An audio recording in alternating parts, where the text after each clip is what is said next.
বন্ধুরা, সুখবর সুখবর সুখবর।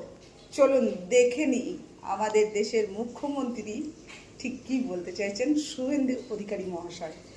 এক ঝলক না দেখলে বিশ্বাসই করতে পারবেন না।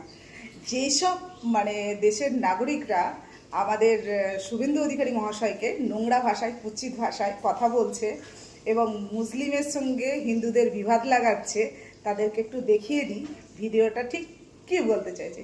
চলুন ভিডিও। মুসলমানের সঙ্গে আমাদের কোনো বিরোধ নেই। হিন্দুরা চিন্তা করবেন না, বাংলাদেশ থেকে আপনারা এসেছেন, আপনাদের আমরা অনুপ্রবেশকারী বলি না, আপনারা শরণার্থী, আপনাদের আশ্রয় ভারত মাতা দেবে। নরেন্দ্র মোদীজি আপনাদের সঙ্গে আছে, আর ভারতীয় মুসলমানের সঙ্গে আমাদের কোনো বিরোধ নেই।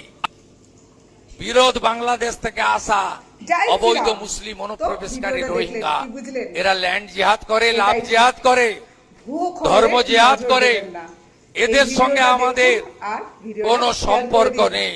যাতে আমাদের দেশের নাগরিকরা বুঝতে পারে যে আমাদের শুভেন্দু অধিকারী মহাশয় ঠিক কি বলতে চাইছেন, আমাদের দেশের জন্য কি করছেন।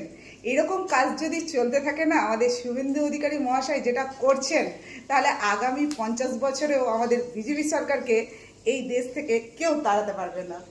জয় শ্রীরাম, ভারত মাতা কি জয়।